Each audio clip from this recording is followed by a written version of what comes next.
On peut nous lire la parole de Dieu.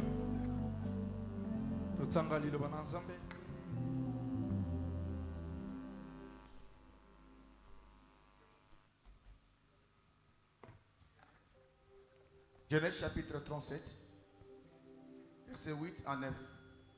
Nous le lisons dans le nom du Seigneur Jésus-Christ. Ses frères lui dirent: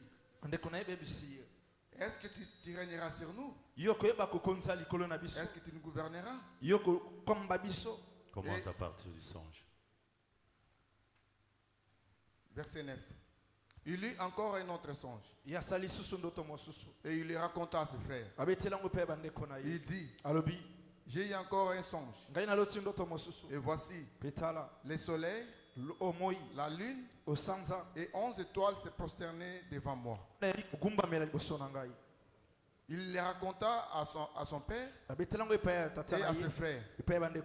Son père les réprimanda et lui dit: que signifie ce songe que tu as eu? Faut-il que nous venions, moi, ta mère et tes frères, nous prosterner à terre devant toi? Et ses frères eurent de l'envie contre lui. Mais son père garda le souvenir de ces choses.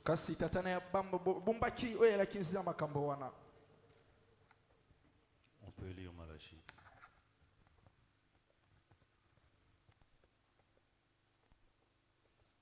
Malachie chapitre 4, verset 6. Il ramènera les cœurs des pères à leurs enfants et les cœurs des enfants à leurs pères, des pères que je ne vienne frapper les pays d'interdit. Que le Seigneur bénisse la lecture de sa parole. Je vous salue au nom précieux de notre Seigneur Jésus. Je vous pose la question, vous me donnez combien de temps pour la prédication? Combien? Parce que vous avez chanté pendant 1h30. Vous avez commencé le culte à 16h30. Vous avez fini de chanter à 18h. Puisque le prophète dit la parole doit dépasser toute chose. Alors je dois prêcher pendant combien de temps? Maman Nathalie, il faut que je prêche combien de temps? Pardon? 2 heures. Oui, ça c'est ce que vous me donnez. Vous avez interrogé mon corps. Puisque la parole, le pasteur doit se laisser conduire par les fidèles. Alors on doit aller un peu comme vous voulez. Lorsque le discernement, même l'intelligence ne peut pas vous dire de vous taire. Je disais tout à l'heure au frère Rachidi, je lui dis je ne sors pas. Parce que quand je sortirai, je risque de rester debout. Je ne t'ai pas dit ça. C'est le contraire qui se fait. Je suis resté debout. Je suis resté assis. Je suis entré. J'ai emballé mes histoires. Je voulais sortir par derrière. La Bible dit il y a un temps pour chaque chose. Vous devrez savoir que votre intelligence puisse vous guider aussi dans la manière de faire certaines choses. Nous ne venons pas pour chanter. Mais bien que la chanson peut accompagner le culte, le principal, ce n'est pas la chanson. C'est la parole. Les gens doivent écouter la parole. De toute façon, je veux faire du mieux que je peux. Mais rassurez-vous que je ne prendrai pas 1 heure. Je ne veux plus que ça ne soit plus seulement c'est le pasteur Valère qui fait perdre le temps. Mais vous ne voyez pas ce que vos chantres vous font. Même les dimanches, ils chantent de 7h30 jusqu'à 9h. C'est comme ça qu'on a commencé à réduire. Vous chantez de 7h30. Moi, j'ai fait un effort de monter à 8h. À 8h20, 8h. Vous chantez beaucoup. Vous devrez avoir la répartition des aires du culte dans votre tête. Moi, je peux vous prêcher pendant 3 heures. En tout cas, je ne me fatigue pas. Mais c'est seulement vous qui nous incriminez. Vous ne voyez pas la part des autres, mais vous voyez seulement notre responsabilité. Vous devrez retenir aussi une chose. C'est vrai, il y a des cultes où la chanson peut nous conduire par l'esprit. Mais vous devrez toujours travailler en harmonie avec le prédicateur. Parce que le fait aussi qu'il puisse rester beaucoup, ça les fatigue, ça fait fuir l'inspiration. Et là, ça devient un dérangement pour lui. Peut-être vous allez vous retrouver. Mais lui, par rapport à ce qu'il a, ça devient un dérangement. Parce qu'il ne saura plus vous donner ce qu'il faut, selon les temps qu'il faut. Pourquoi quelque chose que je devrais terminer la semaine passée, je suis en train de tirer en longueur. De toute façon, c'est parce que vous chantez beaucoup. Alors, quand je peux aller vers 19h, vous allez commencer à vous moquer entre vous. Ah, il répond avec ses vieilles habitudes. On savait que ça n'allait pas traîner. Mais vous ne savez pas. Le mardi, on a traîné, regardez comment vous avez chanté. Le dimanche, on a traîné, regardez combien vous avez chanté. Mais si vous regardez ma prédication, ça peut faire tout au plus 1 heure ou 55 minutes. Je crois que nous allons seulement lire le prophète. Et je crois que la semaine prochaine, je ne peux pas être du haut de la chair. Nous sommes en train de parler sur le message d'autres messages. Nous avons abordé de multiples parties, bien sûr, dans ce message. Et nous avons parlé beaucoup plus de la lumière. Le prophète dit c'est la même lumière qui a quitté l'Occident, qui a quitté l'Orient, qui part vers l'Occident. C'est le même soleil, il n'y a pas 2 soleils. C'est le même soleil qui a commencé là-bas, qui a porté le fervent de survie nécessaire de l'autre côté. Et c'est le même soleil qui est parti vers l'Occident, en train de produire la même chose, en train de produire la même vie, en train d'accomplir les mêmes œuvres. Et dit même vers le temps de la fin, la même lumière va paraître, la même soleil va paraître. J'étais quand même étonné que quelqu'un m'ait posé la question pour me dire nous devrions définir le soleil là, c'est quoi? Mais je crois que pendant qu'on parlait, on lisait où Branham dit le soleil, ça représente Jésus. Il est lui-même le soleil de la justice. D'ailleurs, même à la fin, le prophète Branham dit dans le livre de la foi, il dit qu'arrivé à la fin, le soleil et la lune vont s'unir et il produira une seule chose. C'est-à-dire le soleil qui peut représenter Christ, la lune qui représente l'épouse. Et quand ils vont se réunir, au moins l'union sera parfaite. Je pense que quelqu'un a compris. Alors je suis obligé d'un peu d'aller vite, parce que je n'aimerais vraiment pas sortir dans le cadre de mon temps. Alors c'est comme ça que vous avez le songe de Jacob. Quand Jacob a rêvé que le soleil et la lune et les étoiles étaient en train de se prosterner devant lui. C'est comme ça quand il a narré la chose à ses parents et à sa famille. C'est comme ça que le membre de sa famille lui pose la question. Son père était fâché. Je sais que ça veut dire quoi? Ça veut dire que moi et ta mère, nous toute la famille, nous devons prosterner devant toi. Branham parle du cosmos. Le mot grec cosmos, Branham dit c'est l'ensemble de réalité du globe. C'est-à-dire dans cette réalité de globe, nous avons ce qui compose le globe. La Bible dit, nous avons Dieu a créé les luminaires.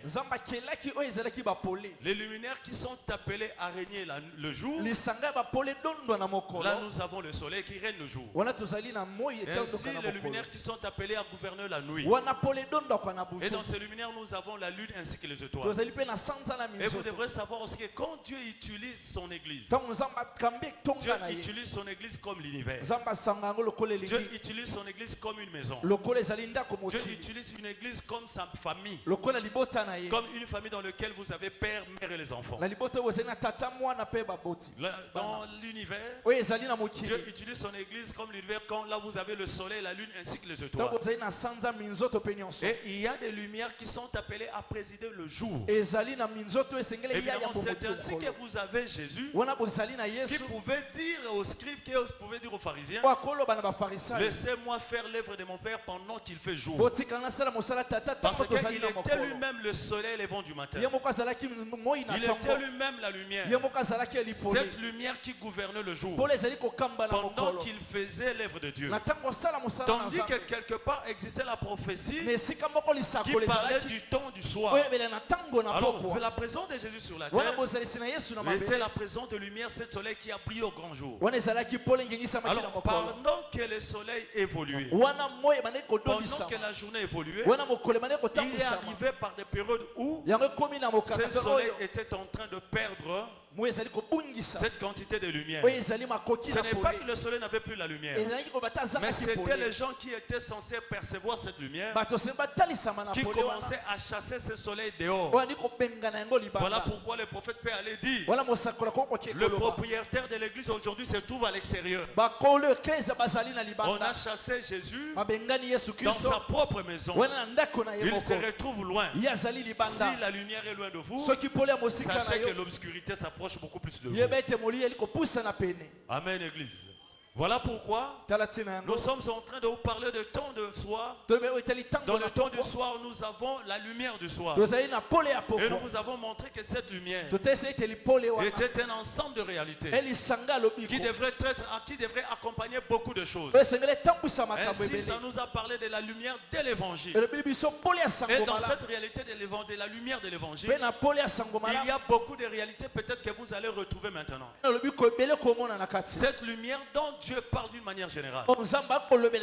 Cette lumière contient beaucoup de choses. Et nous vous avons dit dans cette lumière, comme nous avons indiqué la fois passée, cette lumière doit révéler Malachie 4. Cette lumière doit apporter l'explication de Luc 17. Cette lumière devrait apporter l'explication de Jean 14. Cette même lumière devrait apporter l'interprétation de Apocalypse chapitre 10. Cette lumière devrait apporter la révélation de cette chose. Cette lumière qui amène beaucoup de réalités. Alors frère, vous devrez savoir, quand Dieu parle de la lumière, Dieu fait allusion à certaines réalités. Et je crois que nous vous avons dit, lorsque cette lumière apparaît, cette lumière apporte beaucoup de réalités. Et ce sont des réalités qui ont commencé dans l'église du temps de Pentecôte. Ce sont les mêmes réalités qui s'étaient produites de l'autre côté. Et c'est les mêmes réalités qui doivent se produire ici. Amen, église. Je pense que vous êtes en train de me suivre. Alors les sœurs qui m'ont adressé beaucoup de questions par rapport au mariage, désolé pour vous, je voudrais vous répondre, mais regardez avec le temps. Je risque de m'éterniser là-bas. Comment doit vous connaître l'homme qui est converti, tout ça, frère? Vous allez le reconnaître par son comportement. Vous devrez regarder comment il se conduit. Déjà, vous pouvez même le savoir s'il commence à peigner les cheveux, à tirer les cheveux. Sachez qu'il n'y a pas la vie là-bas. Branham me dit, vous avez ces jeunes gens qui mettent des pommades, qui tirent les cheveux derrière comme des fils à maman. Et quand vous regardez des gens comme ça, sachez que tu iras souffrir. Amen. Il y a pratiquement la même réalité qu'avec les hommes. Pardon, avec les sœurs. Si la sœur doit être polie, l'homme doit être poli. Parce qu'en réalité, nous héritons tous le même Saint-Esprit. Le même Saint-Esprit produit les mêmes fruits de l'esprit dans l'homme comme dans la femme. En dehors de ça, il doit y avoir une bonne éducation dans l'intérieur. À part le fait qu'il ait le Saint-Esprit, et avoir le Saint-Esprit, ce n'est pas la garantie. Parce que Branham dit quelqu'un peut avoir le Saint-Esprit et aller en enfer. Pourquoi? Lorsque le Saint-Esprit n'a pas habité son âme, sachez qu'il est au tas païen. Quand le Saint-Esprit s'arrête au niveau de l'esprit, si vous vous épousez parce qu'il prêche et parce qu'il danse en esprit, vous allez vous faire fausse. Au-delà de ça, fréquentez sa famille, fréquentez la vie. Écoutez, ne vous fiez pas aux imaginaires. La révélation. La seule révélation que nous pouvons chercher, c'est la révélation de la parole. Ne cherchez pas la révélation dans le comportement de quelqu'un. Quand il manifeste l'arrogance et la politesse, il a encore le travail à faire. C'est la révélation que tu dois chercher.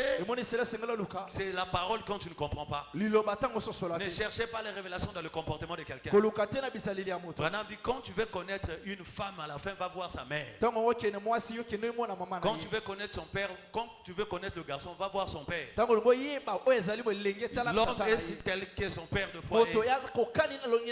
Alors vous devrez avoir vraiment des bases de la parole qui vous permet de savoir ces individus. Vous rencontrez quelqu'un pour l'instant, vous savez ce que la parole de Dieu vous enseigne. Toi tu ne prends pas la boisson, tu vas épouser quelqu'un qui prend la boisson. Prépare-toi sur ce qui va venir. Parce que vous savez bien ce que votre parole dit par rapport à l'alcool, par rapport à la boisson. Amen. Branham dit, quand tu vois un homme qui prend une femme qui coupe les cheveux, c'est le cœur de cet homme-là. L'homme-là est comme ça. Donc vous êtes tel que votre choix vous conduit. Tu rencontres quelqu'un qui te boxe matin, midi, soir, sachez que le boxe là, c'est dans toi. Si vous comprenez? Donc l'homme est tel que la femme qu'il choisit. La femme, vous voulez connaître le cœur d'une femme, regarde l'homme avec qui il est. Vous connaîtrez comment est son cœur. Vous connaîtrez ce que c'est sa vie. Alors moi je crois que les vertus du Saint-Esprit c'est la même partout. La conversion ça n'a pas commencé au Congo. La conversion a commencé depuis longtemps. Donc ne pensez pas qu'au Congo nous allons fabriquer notre type de conversion. C'est faux. Tout ce que nous faisons des explications, c'est parce que nous sommes encore faux. Lorsque vous êtes vrai, celui qui est dans le vrai le saura. Paul est arrivé, il a trouvé les gens en train de prêcher. Il les a regardés. Tout de suite, il leur a posé la question. Avez-vous reçu le Saint-Esprit? Pourquoi? Parce qu'il savait les œuvres du Saint-Esprit. Donc quelqu'un qui prêche, quand il a regardé, si vous produisez les œuvres du Saint-Esprit, on saura que ce sont les œuvres du Saint-Esprit. Ces gens-là n'étaient pas obligés de lui dire quelque chose. Il les a observés. Il a vu qu'ils n'avaient pas le Saint-Esprit. Et la preuve en est que quand il les a menés dans l'eau, il impose le main, ils reçoivent le Saint-Esprit. Est-ce que quelqu'un m'entend? Branham dit, mets-moi en face de quelqu'un qui a le Saint-Esprit dans 5 minutes, je te le dis. Donc ce n'est pas des exercices compliqués. Non, frère. Le problème, vous vous tourmentez parce que vous ne laissez pas la parole de Dieu s'asseoir en vous. Vous pensez que lorsque vous prêchez la parole, c'est seulement l'église. La parole vous est prêchée comme une boussole, comme un élément de référence. Dans chaque chose que vous voulez faire, regardez la parole. Qu'est-ce que la parole dit par rapport à ce que tu veux faire? Ne cherchez pas la révélation. La révélation, cherchez cela pour comprendre les Écritures. Mais lorsqu'il s'agit de nous les individus, regardez-nous les pratiques de chaque jour. Le mariage n'est pas à 80% le spirituel. Le mariage est charnel, frère. Vous allez vivre dans la chair. L'argent vous allez vous donner dans la chair. Vous allez dormir dans la chair. Tu vas manger la nourriture pas préparée par le Saint-Esprit, préparée par une femme.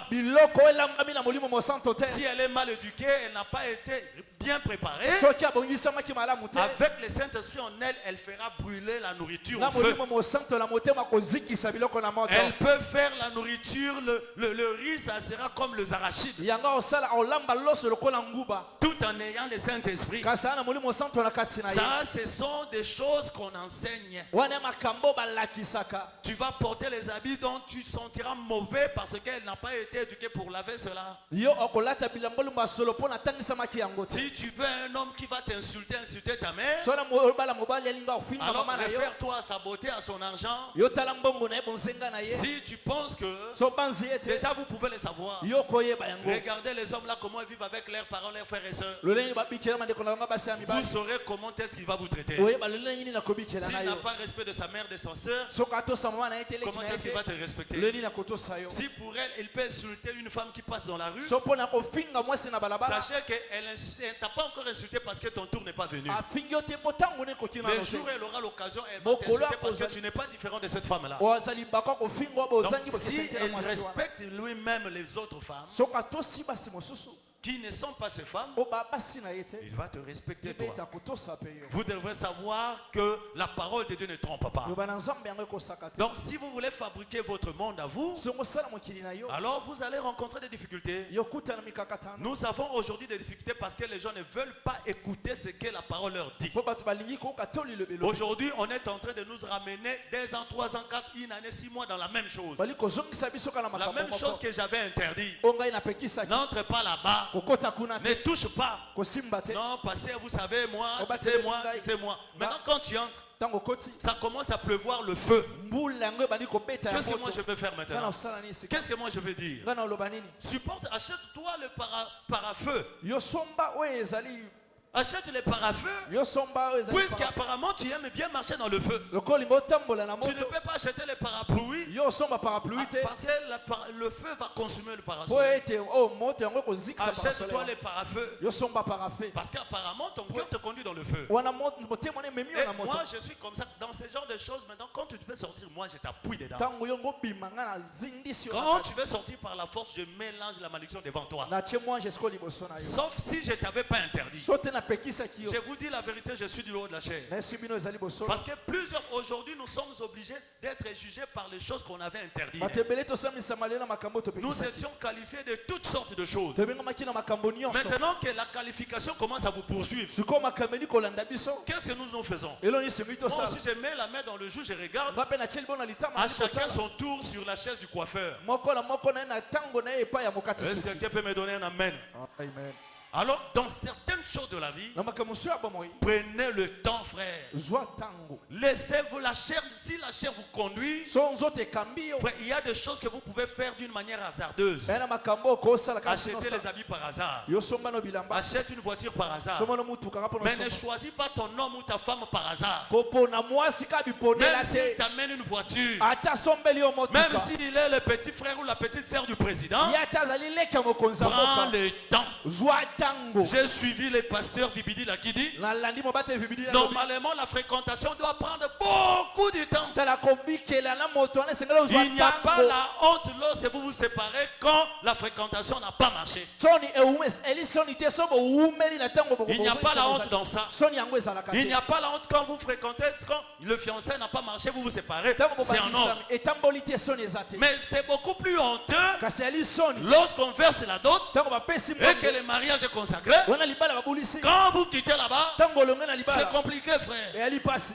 C'est compliqué. En ce moment-là, même si vous sortez, spirituellement, vous sortirez avec quelque chose. Je vous le dis, spirituellement, vous sortirez avec quelque chose. D'ailleurs, le prophète nous enseigne, lorsque vous vous êtes mariés, condamnés à vivre ensemble. D'ailleurs, on ne vous a pas encore parlé du mariage. Quand l'homme et la femme se séparent, l'homme peut aller s'épouser. Mais toi, la femme, tu restes là. Comme ça, tu n'as pas droit.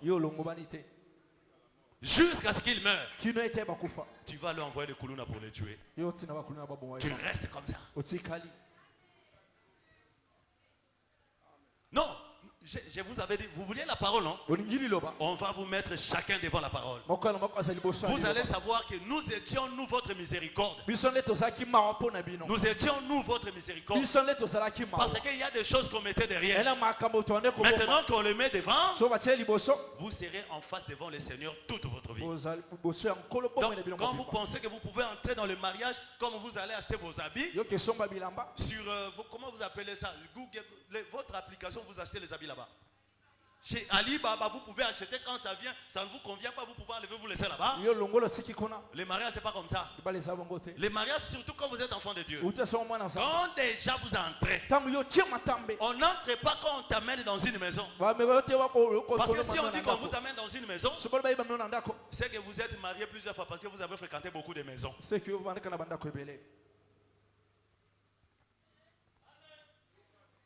Vous entrez, lorsqu'on prend, on donne. Que tu sois encore chez vous, que tu sois chez tes mémés, chez tes bébés, chez ta mamie, si on a donné, tu es déjà dedans. Pour sortir là-bas, ce n'est pas des arachides. Je vous dis la vérité. Branham me dit, quand vous séparez, restez comme ça. Aussi longtemps qu'il vit, restez. Si vous entrez ailleurs, vous commettez l'adultère. Est-ce qu'elle peut me donner un grand amen? Vous qui n'êtes pas encore mariés, Dieu vous met quelque chose devant. Réfléchissez. Choisissez bien. Ne choisissez pas par l'influence de novelas. Parce que tu vois novelas chaque jour, bisous, bisous, bisous. Les mariages tous les jours, c'est pas bisous, bisous, bisous. Aujourd'hui, shawarma. Demain, hamburger. À la maison là, tu vas te poser la question. Si réellement l'hamburger existe encore. Si le shawarma résiste encore. Oui. Tu veux te battre pour lui, tu veux tuer tout le monde. Parce que il te flatte. Réfléchissez bien. Réfléchissez bien. Parce que quand on vous dit des choses, vous ne nous écoutez pas. Non, vous savez, moi, je ne peux pas rester moi-même. Je sens un peu de diki-diki. À chaque moment, de fois, il faut que quelqu'un seulement à côté. Ok. Il y a un temps pour chaque chose. Et sachez aussi une chose, comme je disais à quelqu'un, la parole interdit au ministre de prendre une femme qui a déjà été dans le mariage ou qui a déjà été defleurée. Voilà la parole interdite. Quelqu'un me dit, oh, c'est que donc, mais nous n'allons pas nous marier. Qui t'avait poussé? Qui t'avait poussé d'entrer là où tu étais entré et de sortir avec tout ce que tu es sorti? Maintenant c'est notre problème. Si tu avais conduit bien ta vie, si tu avais bien suivi la parole, c'est quoi le problème? Toi-même tu as détruit ta vie. Maintenant tu veux que Chikokolo détruise ta vie, qu'il détruise sa vie parce qu'il doit te prendre. Parce que toi tu veux que ça soit seulement Chikokolo. Mais Chikokolo aussi, il a des conditions qui l'amènent avant de prendre une femme. Ah oui. Chikokolo, l'apôtre Paul parle des prisonniers. Prisonniers du Christ. Un prisonnier n'a pas sa parole. Il n'a pas le droit. Il dépend de celui qui l'a emprisonné. C'est la chose qui rend les choses compliquées. Vous qui êtes encore là, n'entrez pas, ne faites pas des choses par hasard. Avant que tu amènes quelqu'un devant tes parents et qu'il verse la dot, rassurez-vous certainement. Rassurez-vous. C'est comme ça que Branham parle de fréquentation. Fréquentation n'est pas le mariage. Fréquentation vous donne, c'est un temps, moi j'appelle ça un temps de jugement. Ça veut dire, c'est oui et non. Quand tu te trouves que c'est bon, tu dis oui. Quand tu trouves que c'est pas bon, tu dis non. Vous entendez? Mais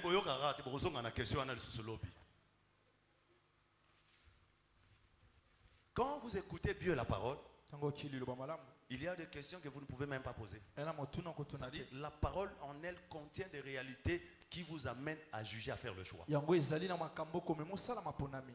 Amen. La parole même vous donne à faire le choix. Vous regardez. Quand on vous dit Écoutez la parole. Ne prenez pas seulement la parole pour la discussion. Non, prenez la parole pour un modèle, pour une vie. La seule chose capable de vous conduire dans chaque chose que vous voulez faire, c'est la parole. Parole, frère. Si vous négligez, sachez que même à la fin, Dieu jugera le monde au travers de cette parole. Jésus, s'il est en train de parcourir de l'ouest à l'est de l'Orient à Occident, c'est parce que de l'Occident à Orient, c'est parce que lui étant la parole de la vie, il voudrait que la même parole soit communiquée à tout le monde pour qu'il n'y ait pas de discrimination dans chaque chose que vous faites. Un enfant de Dieu se marie dans la parole. C'est-à-dire, avant de rencontrer votre femme ou votre mari, vous les rencontrez d'abord dans la parole. C'est-à-dire, vous regardez déjà la parole. C'est la parole qui est l'élément de votre critère. Pas le jeep, pas la veste, pas le mèche, pas la taille. C'est la parole qui vous donne des critères. C'est comme ça que je vous dis, ne cherchez pas la révélation dans des choses pareilles. Qu'il trouve une femme, trouve le bonheur. C'est ce que la parole dit. Dieu a pris le bonheur. Il l'a caché dans une femme. Il n'a pas caché dans une fille. C'est dans une femme. Quand nous partons épouser, nous n'épousons pas de filles. Même si on t'épouse fille, le jour où on donne la dot, tu deviens femme. Peu importe ton âge. Femme, épouse. Le caractère et le comportement. Amen, Église. C'est la chose qui a détruit les églises aujourd'hui. Lorsque les lutteurs ont trouvé la parole qui produisait l'esprit, qui produisait la vie, Branham dit après leur départ, ceux-là qui héritent de cette parole, ils sont en train d'atténuer les choses. Ils sont en train de diminuer les choses. C'est comme ça que la lumière est en train de baisser. C'est comme ça que la lumière est en train de perdre la force. C'est comme ça que la lumière est en train de retirer devant l'église. L'église est en train de marcher avec une parole sans accompagnement. La parole doit toujours être accompagnée. On dit voici les miracles qui accompagneront ceux qui auront cru. Croire à quoi? À la parole. La véritable parole fait toujours l'objet d'accompagnement. Amen. Qu'est-ce que je vais faire? Je vais vous lire vite. Quelles sont ces œuvres? Des œuvres de Dieu, paragraphe 12. Nous vous avons dit la lumière doit apparaître. On a tourné beaucoup là-bas. Et on vous avait lu quand on dit que le soleil, c'est Jésus lui qui conduit son église. Le soleil de la justice. Branham dit quand il apparaîtra, quand il amènera la guérison, toutes ses vertus seront là. La guérison est beaucoup de choses pour son épouse. Il est seul le soleil de la justice. Peut-être que nous pouvons croire que le prophète est le soleil.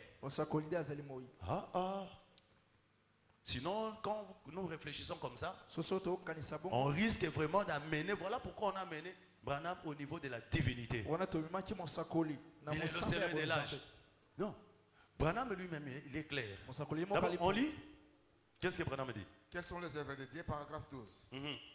La lumière est apparue. La lumière est apparue. Et le même Saint-Esprit qui a agi de la même manière qu'il a fait la première fois avec l'église de l'Est, sur le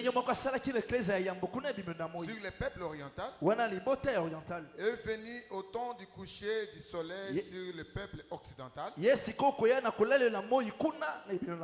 apportant le même évangile, c'est-à-dire le plein évangile, ainsi que la plénitude, la puissance de la résurrection de Jésus-Christ. Et nous vivons au temps du coucher du Fils.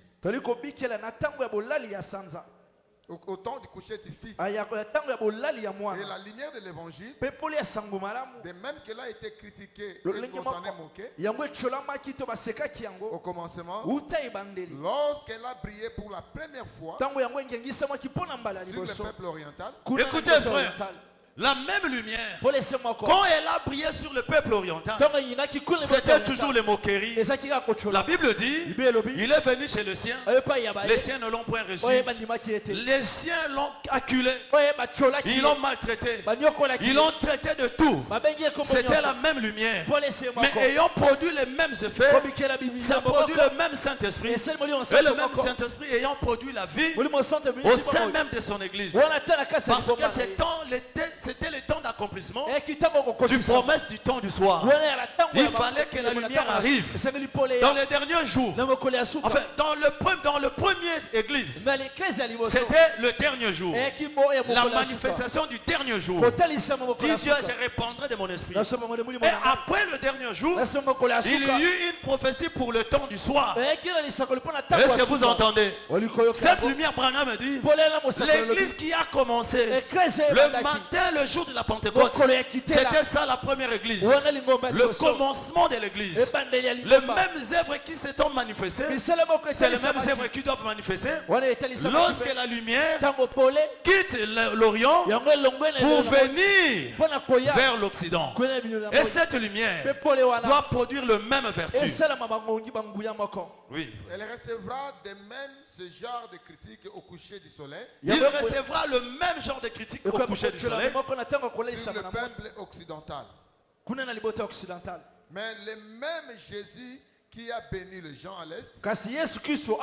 Voilà. Il parle de la lumière qui est venue avec le Saint-Esprit, qui a béni, qui a visité. Et il dit, le même Jésus qui a béni. C'est-à-dire, quelque part quand je lisais aujourd'hui, Branham dit, est-ce que vous savez que Dieu est là?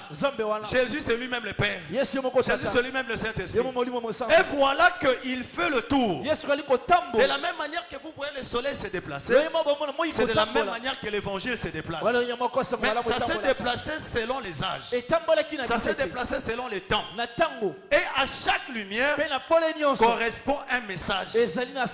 Amen, Église.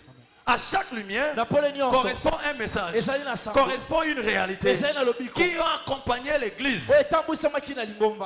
Mais qui a béni les gens à l'est, en apparaissant en personne, est en train de bénir les gens sous la forme du Saint-Esprit. Le même qui a béni les gens est en train de faire la même chose en apparaissant aux individus et les bénissant au travers le Saint-Esprit. Donc la même église, si nous confessons Jésus aujourd'hui, nous devons nous attendre aux mêmes vertus, aux mêmes puissances, aux mêmes réalités qui avaient conduit l'église au temps des apôtres.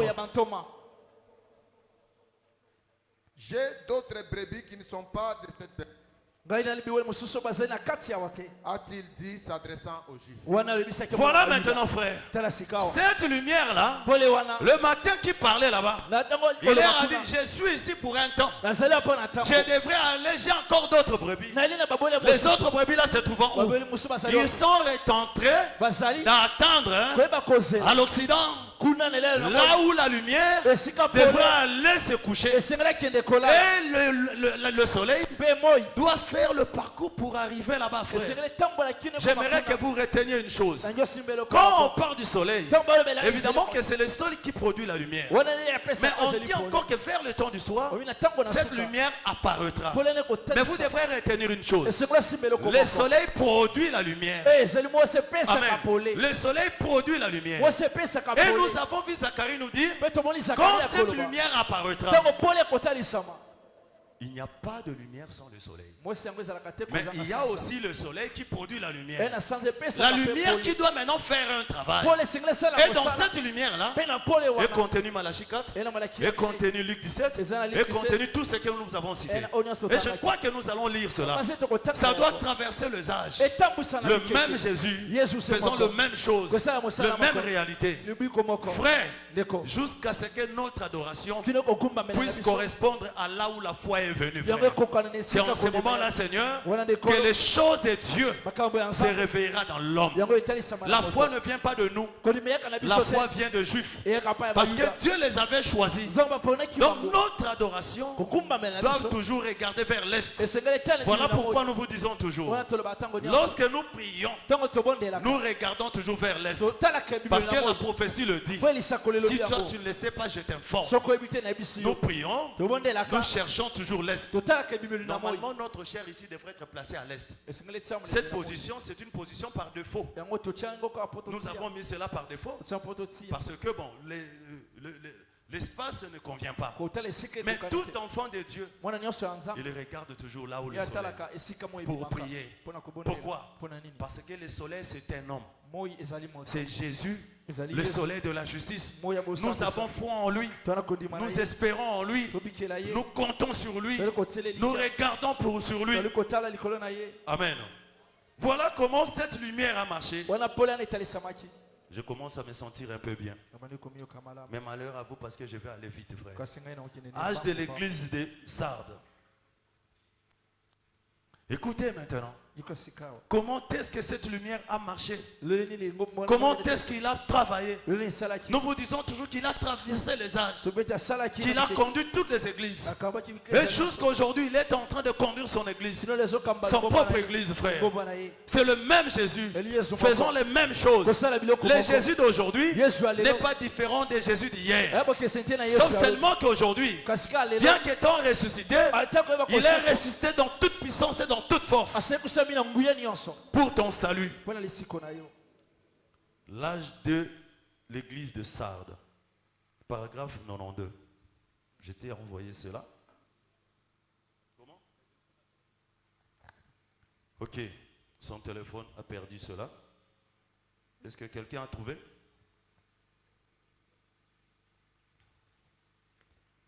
Si en attendant vous trouvez, je vais vous lire d'abord l'âge de l'église d'Éphèse.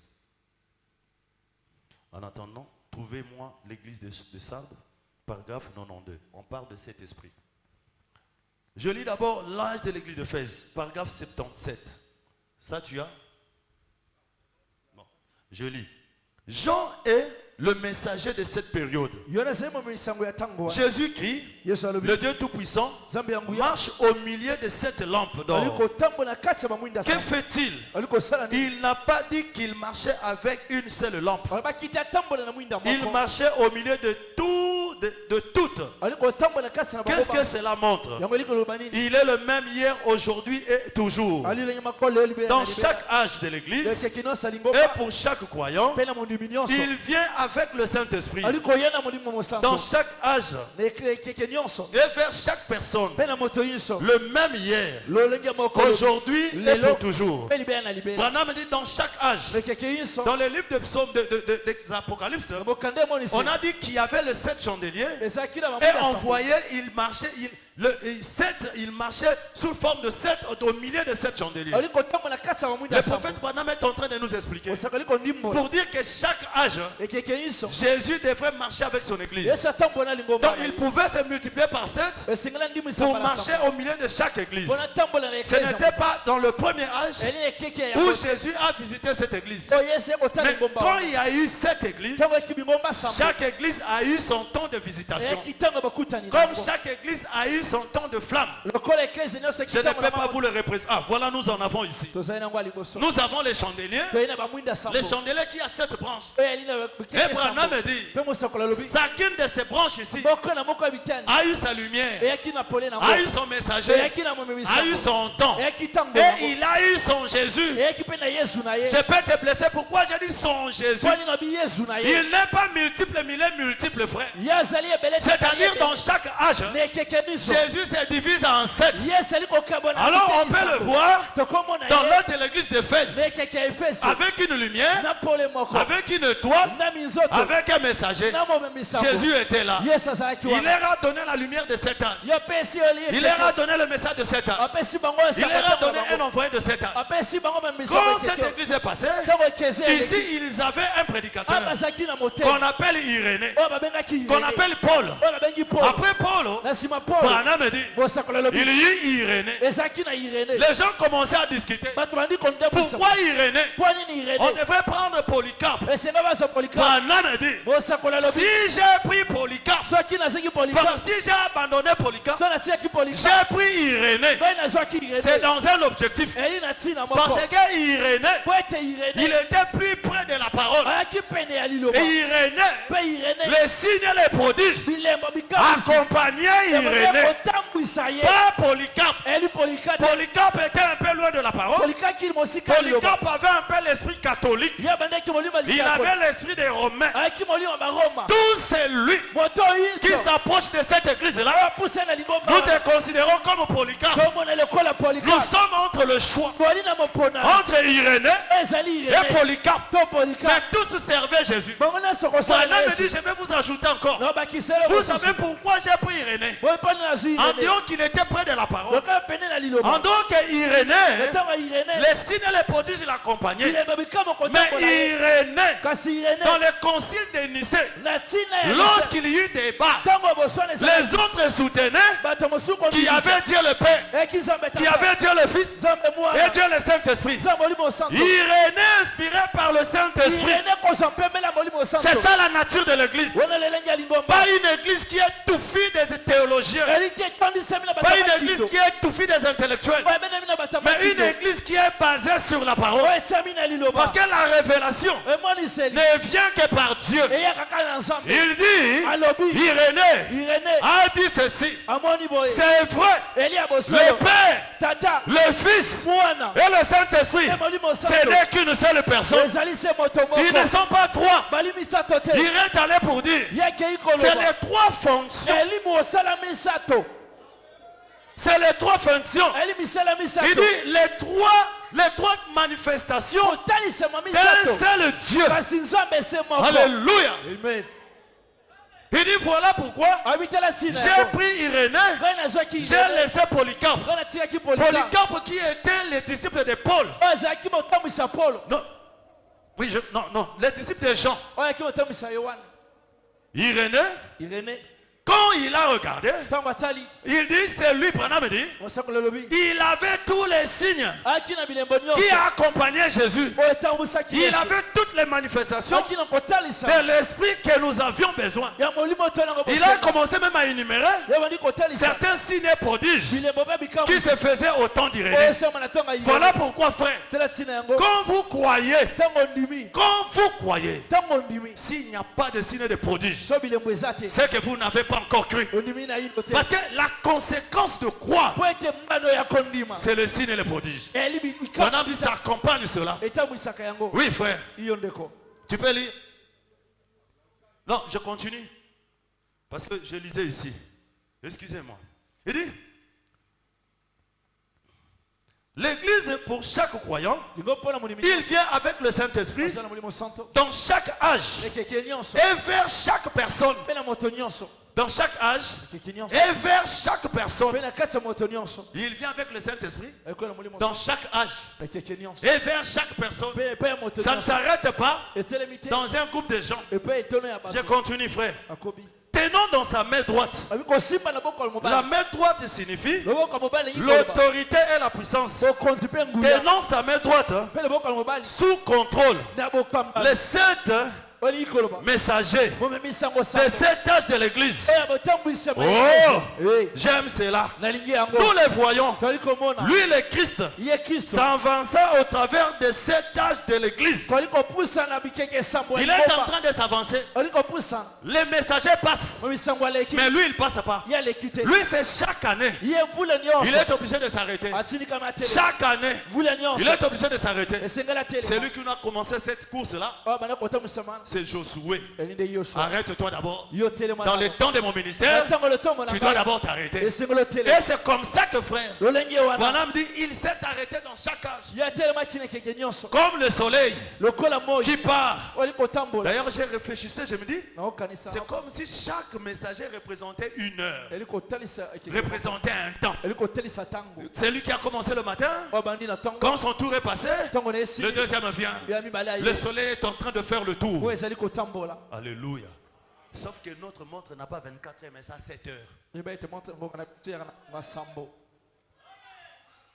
Notre montre a 7 heures. Il dit, tenons la main droite.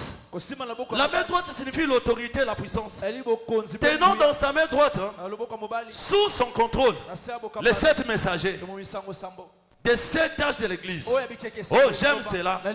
Nous voyons lui Christ s'avancer au travers cet âge de l'église, se faisant connaître à son peuple tout au long de ces âges de ténèbres, à travers chaque âge.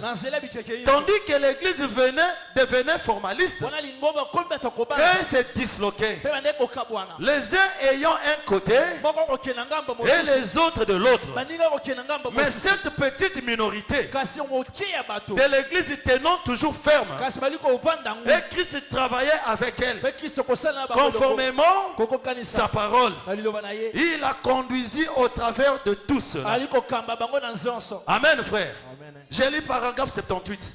Il est si facile de voir comment nous sommes arrivés à ce que nous avons aujourd'hui.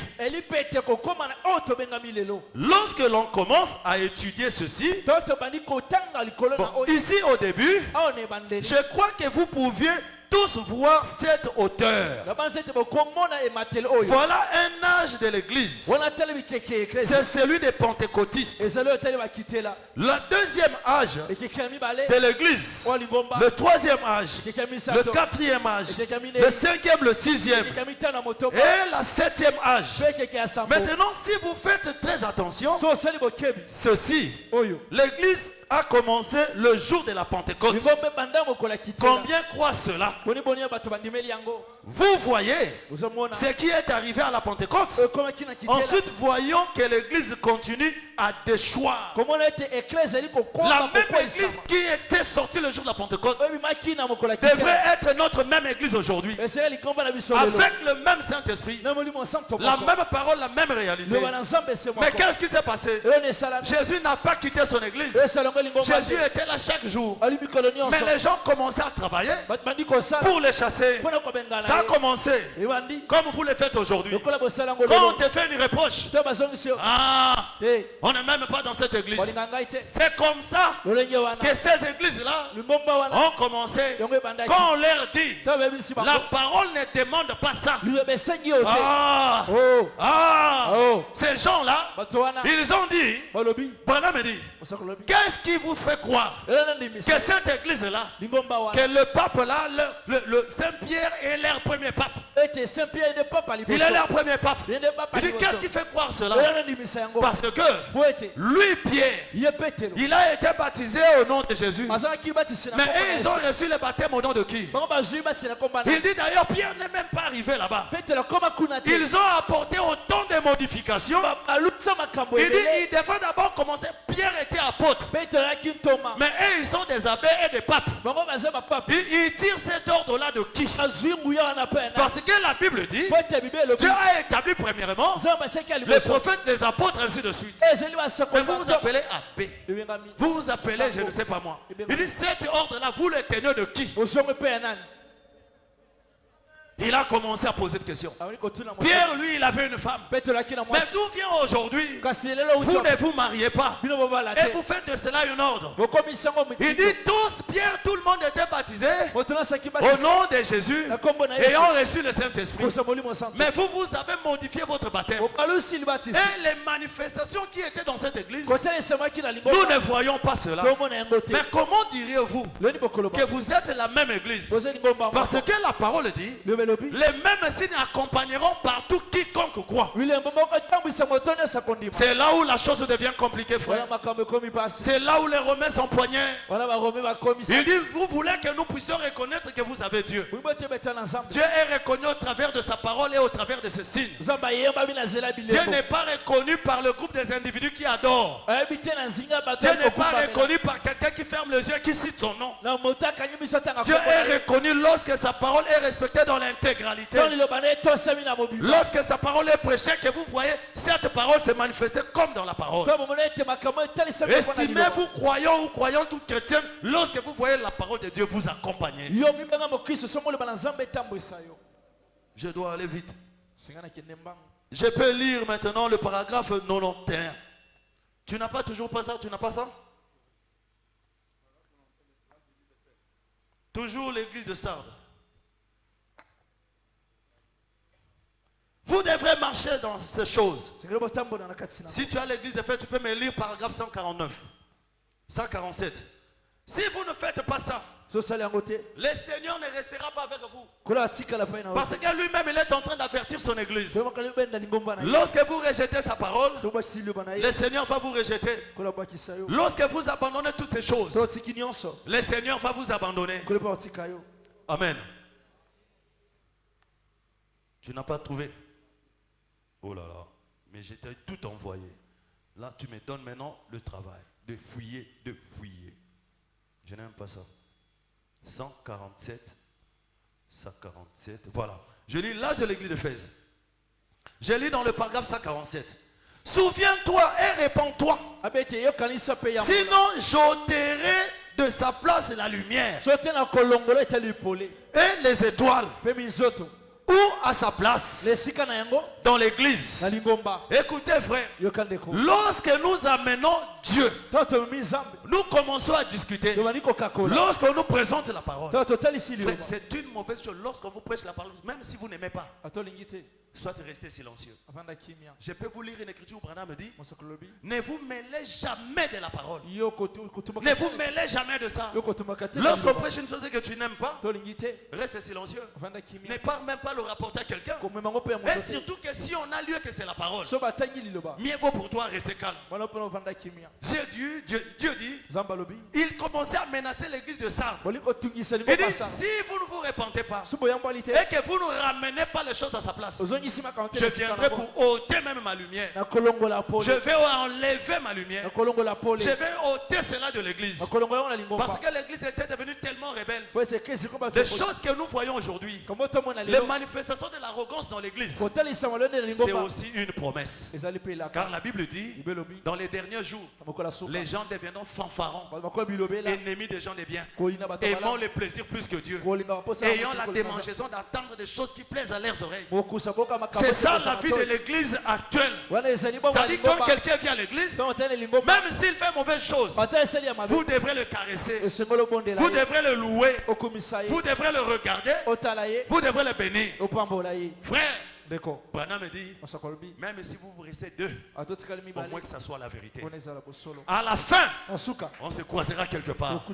On va vous bombarder la vérité, puisque nous sommes dans l'âge de la vérité. Branham dit, nous vivons dans une période la plus glorieuse, où tout ce que Dieu pouvait cacher, il a déversé sur la terre. Il est important, frère. Je peux vous lire encore. Il dit, si vous ne répondez pas et vous ne revenez pas au point où vous étiez au début, j'ôterai votre pasteur au milieu de vous. Il dit, j'ôterai. Écoutez frère, les choses paraissent maintenant plus compliquées. Vous devrez savoir, personne n'a la lumière. Mais la lumière, Branham me dit, il commençait à nous expliquer d'abord qu'est-ce qu'est la lumière. Je vais d'abord chercher. Vous connaissez Jésus, c'est lui le soleil. Alors nous devons savoir, quand il parle de la lumière, il parle du soleil, il parle de la lumière. Mais ça veut dire quoi? Pourquoi toutes ces complications? Quand vous prenez tout en masse, vous risquerez de penser que vous pouvez maudire l'église et continuer à voir Jésus. C'est faux, frère. frère. Plusieurs personnes ont pensé comme ça. Jésus, il est le soleil. Mais quand il parle de la lumière représente certaines choses à l'église. Je peux peut-être prendre ça et lire encore. J'avais donné au frère, mais il n'a pas eu ça. Je veux d'abord lire et puis je vais retourner dans les paragraphes 92 de l'église de Sardes. Papa Sam, vous non plus, vous n'avez pas trouvé?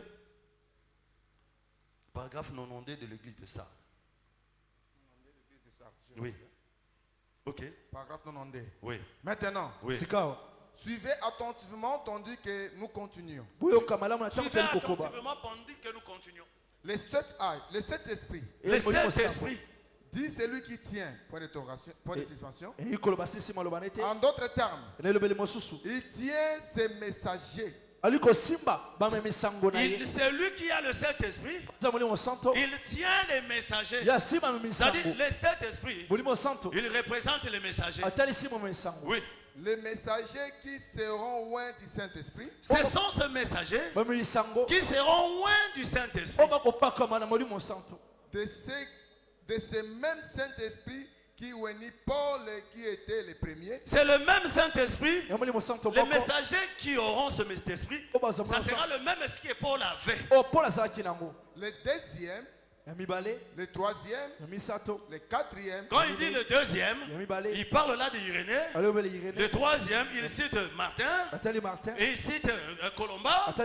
Il cite Luther, il cite Wesley, et il cite le dernier qui n'a pas dit. Il dit le même esprit qui a oigné Paul va oindre le deuxième, va oindre le troisième, va oindre le quatrième, va oindre le cinquième, oindra le sixième. C'est le même esprit qui va oindre le cinquième. Le cinquième, le sixième, ainsi que le septième. Ainsi que le septième. Ça veut dire tous ils seront ouins par le Saint-Esprit. Tous sont dans sa main droite. Tous ces messagers-là sont dans sa main droite. Tirant leur puissance et leur lumière de sa main droite. Tirant leur puissance et leur lumière. C'est-à-dire la lumière que eux ils vont apporter.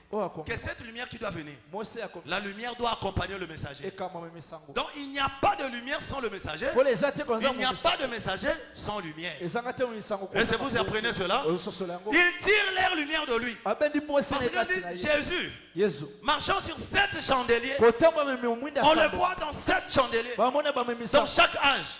Or chaque chandelier représentait une église et qui représentait un messager. Amen, église. Amen.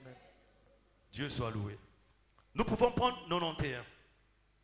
Non, nous pouvons sauter. Oui, paragraphe 74. Paragraphe 74. Tu n'as pas maintenant, ça? Oui. La salutation. Maintenant, les 7 esprits sont. Les 7 esprits et les 7 étoiles. Les esprits. C'était les anges qui allaient vers les étoiles. Écoutez bien. Les 7 esprits. Et quoi? Et les 7 étoiles. Il faut lire bien.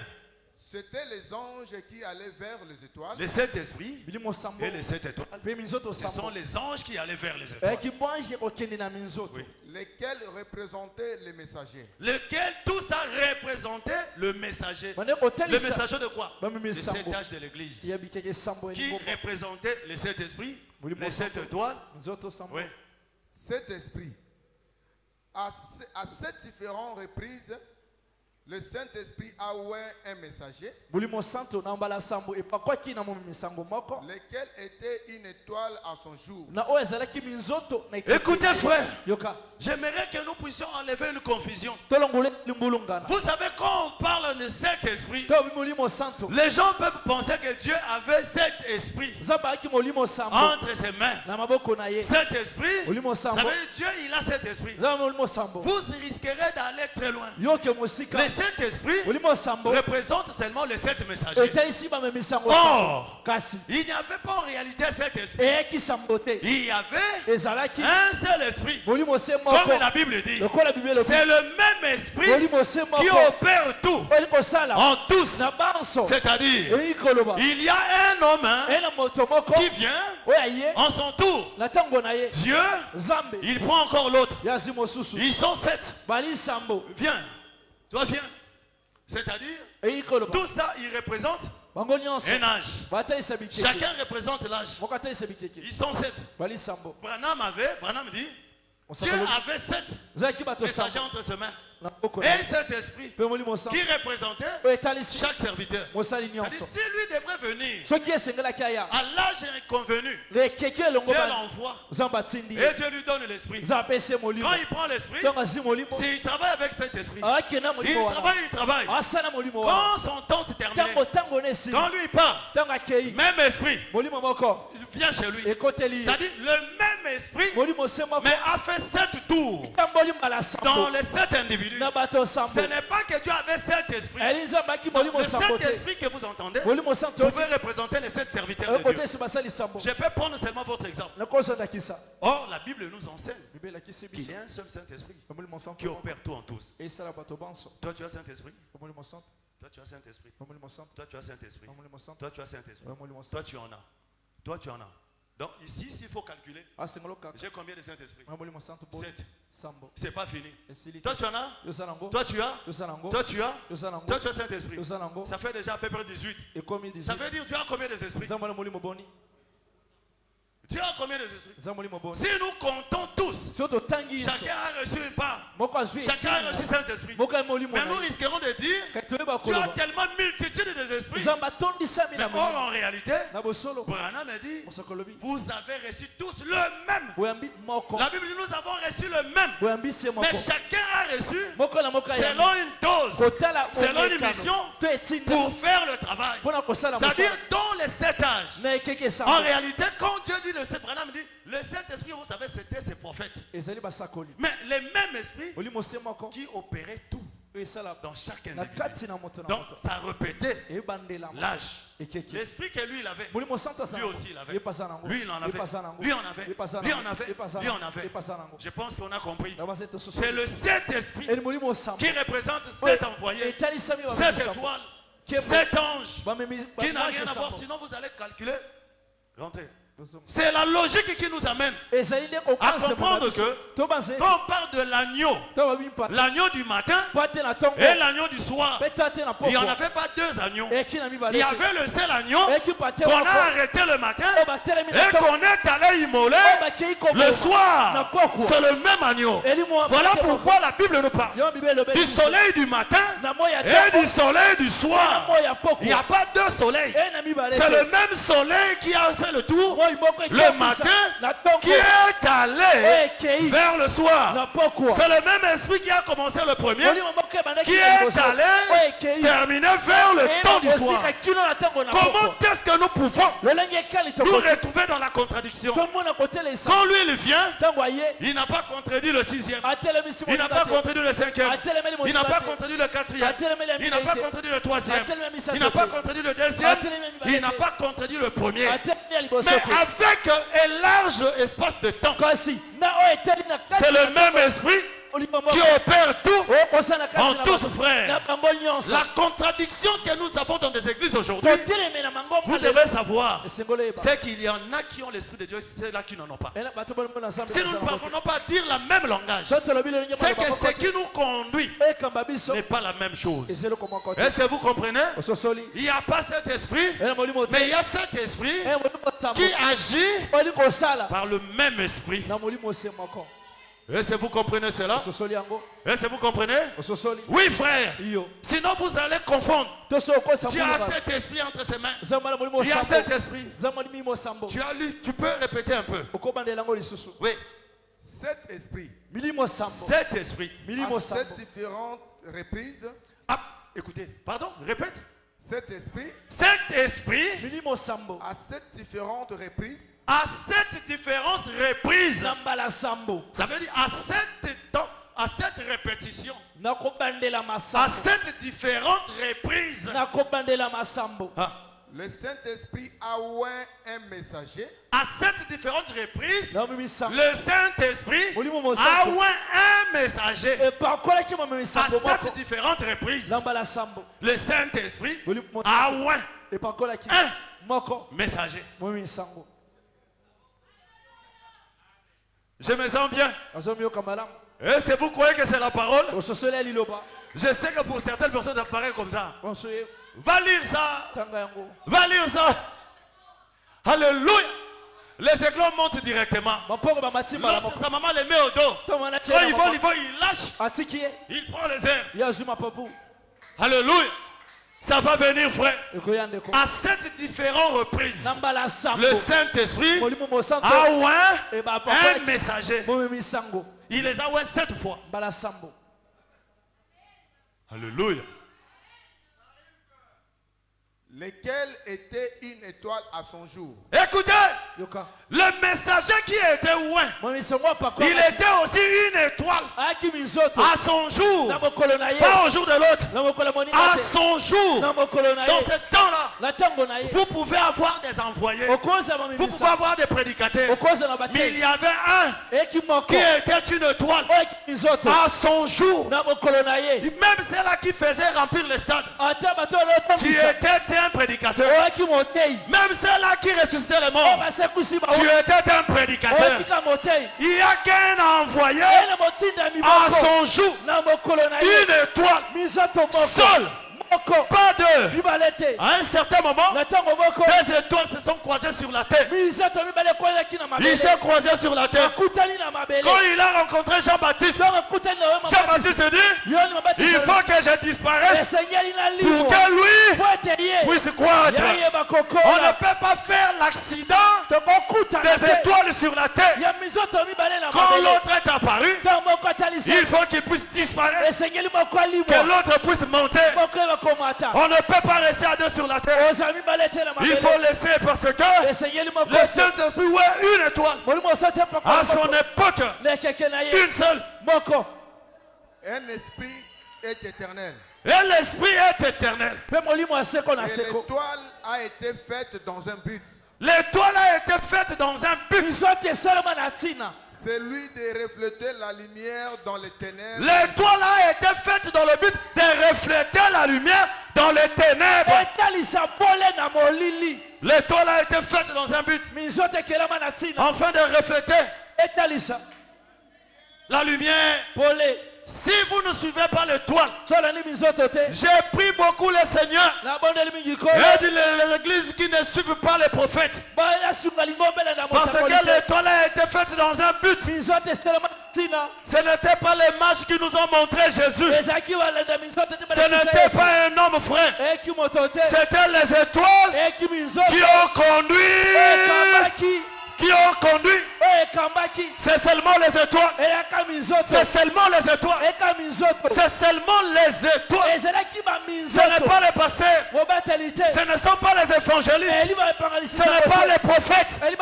C'est les étoiles. Vous devrez avoir une étoile prophète. Si vous n'avez pas cette étoile, vous allez vous perdre. Demandez conseil à Hérode et aux envoyés d'Hérode. Quand il suivait un homme, et il suivait un homme.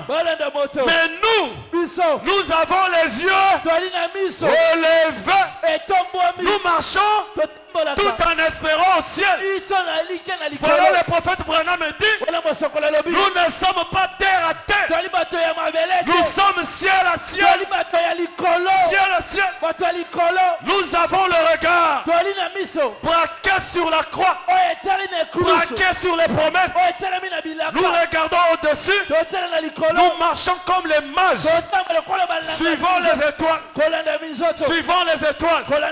Mais il y a les enfants d'Hérode qui suivent les hommes, qui regardent les hommes, qui regardent les hommes. Mais les enfants de Dieu, ils marchent en suivant les étoiles. Alléluia. Et j'ai dit quelque chose. Et je dis quelque chose. Merci. C'est lui de refléter la lumière dans ces genres de ténèbres. C'est lui qui reflétait la lumière dans ces genres de ténèbres. L'église représentée par les lampes. Alléluia. Et les étoiles. Que l'église est représentée par quoi? Les lampes et les étoiles. Branham me dit. Oui. L'ange, l'esprit, c'est celui qui allait vers l'étoile et reflétait la lumière du Saint-Esprit à travers l'étoile. L'ange et l'esprit, c'est lui qui allait vers où? Vers l'étoile. Vers l'étoile. Et reflétait la lumière du Saint-Esprit. C'est l'ange qui allait. L'ange et la lumière qui allait vers l'étoile. Pour faire quoi? Pour refléter la lumière du Saint-Esprit. Alléluia. L'ange allait faire quoi? Refléter. Répète un peu. Répète, frère. L'ange. L'ange. L'esprit. L'esprit. C'est celui qui allait vers l'étoile. C'est celui qui allait vers l'étoile. Écoutez, frère. Malheur à vous la terre. Vous avez des anges. Vous avez des étoiles qui ne sont pas suivies par les anges. Qui ne sont pas suivies par l'esprit. Mais dans cet âge ici, il y a eu un homme qui était apparemment un homme. Mais une étoile pour cet âge qui était suivie par l'esprit et par l'ange. Afin de faire quoi? Afin de faire refléter l'image de l'évangile, frère. Rendre la parole de Dieu véritable et vivante dans les hommes. Voilà la différence, frère, de ceux-là qui croient à ce message du temps de la fin. Lorsque vous croyez à ce message, vous croyez à la totalité du ciel. Vous avez la totalité du ciel. Vous collaborez avec le surnaturel. Vous devenez vous-même. Vous ne pouvez pas être comparé avec le surnaturel si vous ne devenez pas surnaturel. Est-ce que vous le croyez? La lumière au temps du soir apporte toutes ses vertus. La lumière ne peut pas briller sans l'étoile, frère. Tous doivent être combinés pour que vous avez l'accomplissement des promesses. Or, si l'étoile peut comprendre la lumière, Branham a dit, et la lumière et l'étoile deviennent un. C'est là où nous pouvons dire, et le message et le messager deviennent un.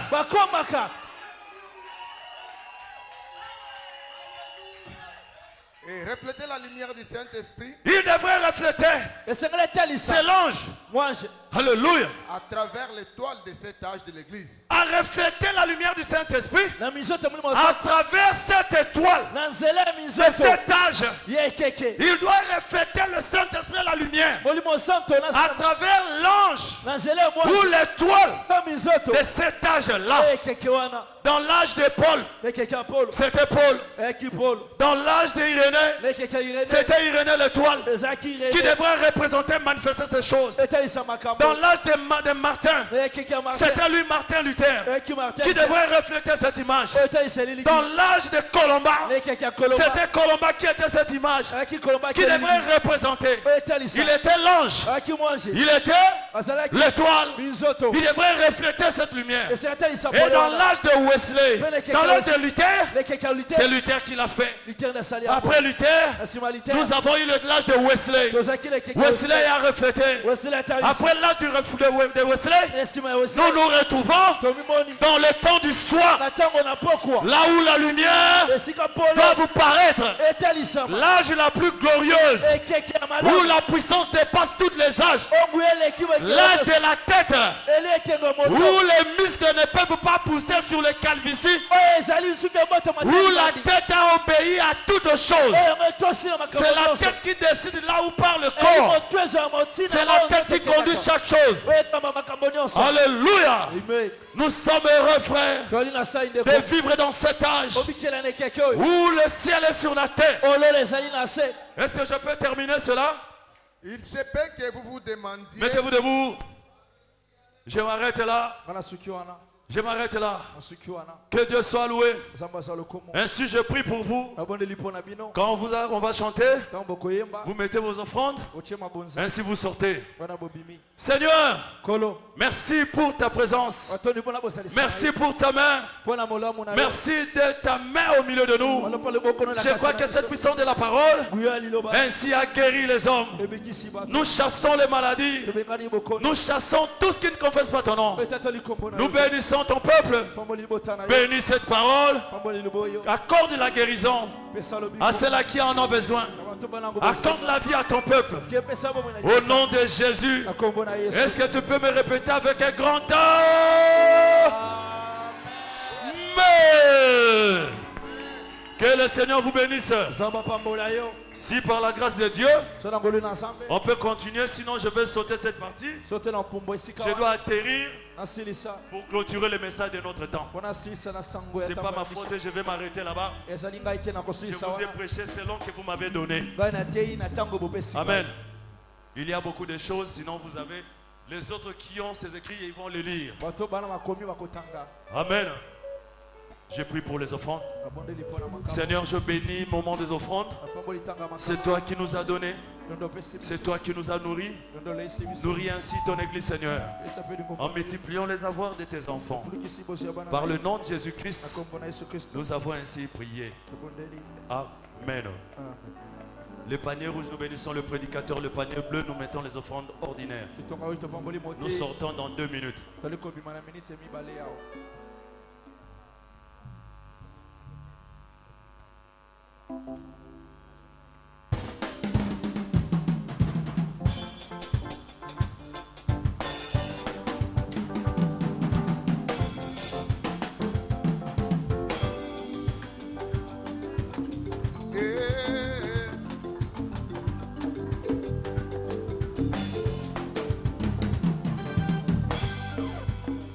Yotika kike mbona yo nalola yo yakimbe yo welinga tina yango ngai na zwibo moenga tina yo nako kilelongo yemba elonga tigalelo ngai na yembela yo Tigalelo ngai na yembela yo Yahweh